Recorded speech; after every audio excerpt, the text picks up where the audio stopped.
Nakon presađivanja paprika, bilo da se radi o uzgoju na otvorenom ili u zatvorenim prostorima, nerijetko se susrećemo sa različitim izazovima. Prvenstveno, problem stvaraju vremenski uslovi koji su, malo je reći, nepredvidivi i neočekivani za ovo doba godine. Iako smo u ovo vrijeme naviknuli da su biljke lijepo ušuškane u zemlju i da već lijepo napreduju, ova godina je posve drugačija.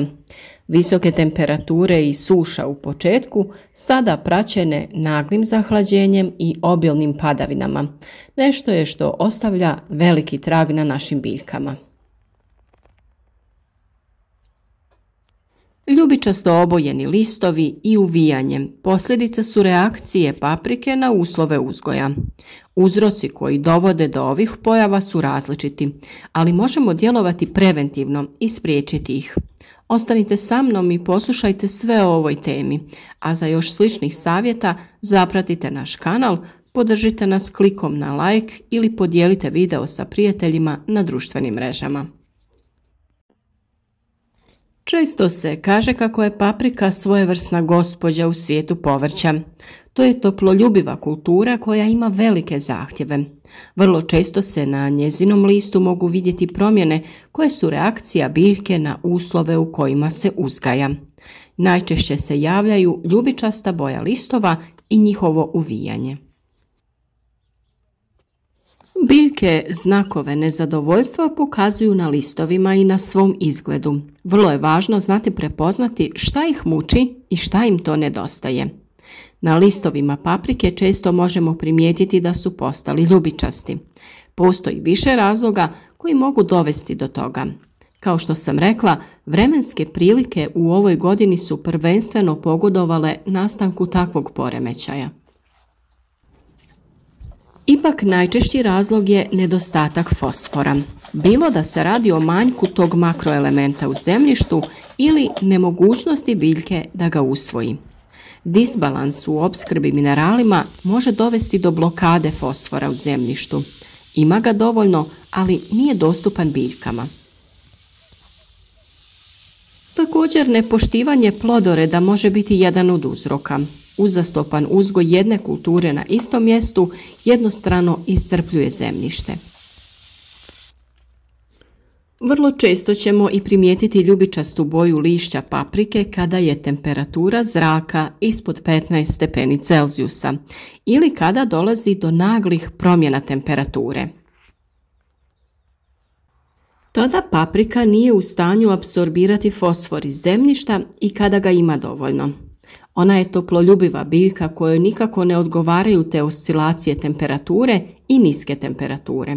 Zato je važno da ima dovoljno hranjiva.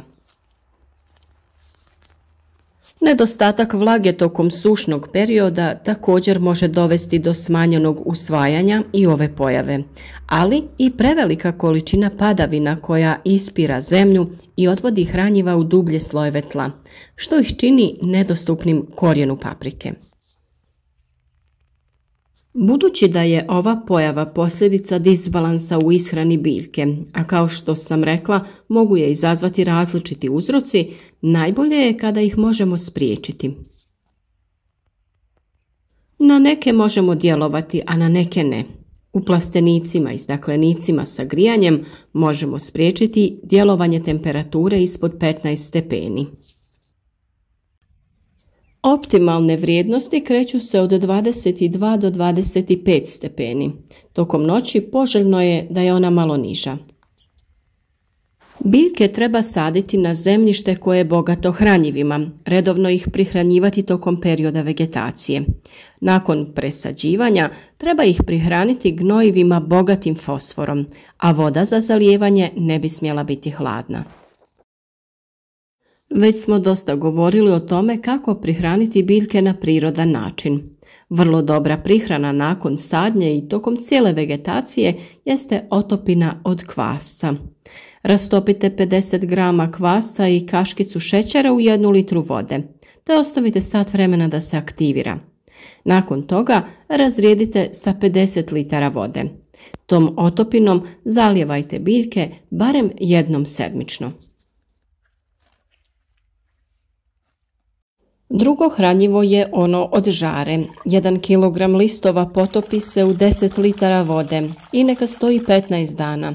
Procijedite i razrijedite u omjeru 1:10, te sa tim rastvorom redovno zalijevajte biljke.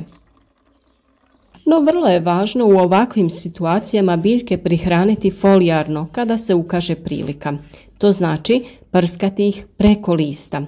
Na isti način pripremite koprivu i razrijedite u omjeru 1:50 te prskajte vaše biljke.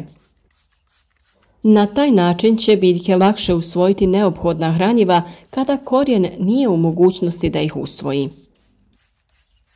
Postoji mnoštvo prirodnih proizvoda koji su odlična prihrana i biljke vraćaju u život. Black Up je organski proizvod namijenjen poboljšanju rasta i ishrane biljaka. Sadrži visoko učinkovite i asimilirajuće huminske tvari. Poboljšava strukturu tla, pogoduje apsorpciji hranjivih tvari, povećava sposobnost zadržavanja vode i prozračnost tla, omogućuje ispiranje soli i nudi nenadmašne uslove za uzgoj. Sadrži i kalij koji je neophodan za prijenos šećera i stvaranje škroba, te je dopušten za korištenje u ekološkoj proizvodnji. A jedan od njih je i Sinergon koji mi često koristimo u ovakvim situacijama kako bi ojačali naše biljke.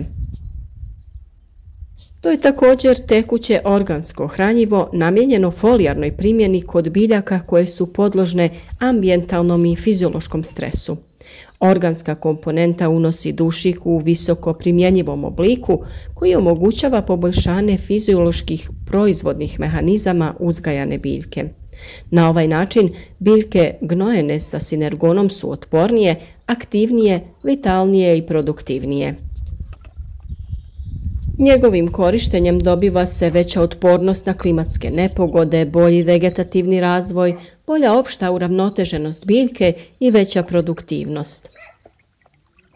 Njegovo korištenje je vrlo jednostavno. 30 ml sredstva dodaje se na 15 litara vode i sa tom otopinom se folijarno, to jest prskanjem, prihranjuju biljke. Također postoje i kristalonska hranjiva u granulama koja možete koristiti. Kod većine je dovoljno 25 grama na 10 litara vode.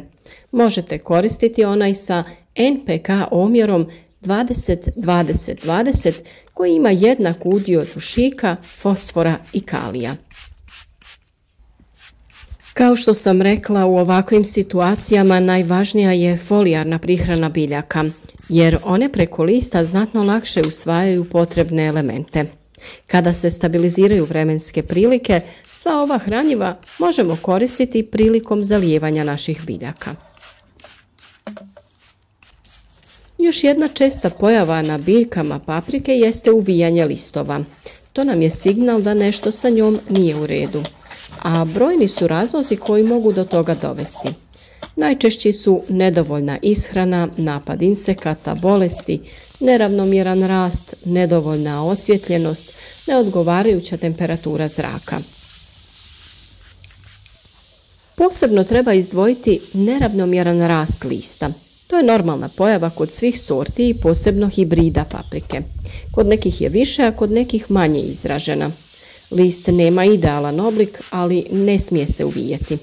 To istina neće utjecati na visinu prinosa, ali često izaziva zabrinutost kod hobi vrtlara.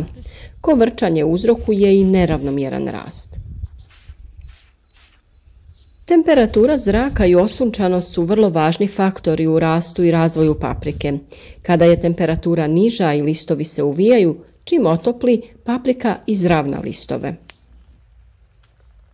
Kod uzgoja biljaka pod mulch folijom važno je sa zemljom zatvoriti otvore na foliji.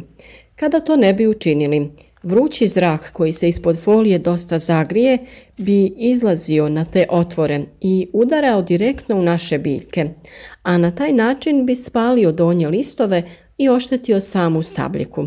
Tako da u ovim slučajevima trebamo biti oprezni i na otvore dodati zemlju. I nedostatak kalija u zemljištu može dovesti do pojave uvijanja listova. U ekstremnim slučajevima može uzrokovati čak propadanje biljke. Dodavanjem hranjiva koja su bogata tim elementom možemo spriječiti taj problem. Dobro rješenje su ona hranjiva na bazi pepela ili biljna od gaveza.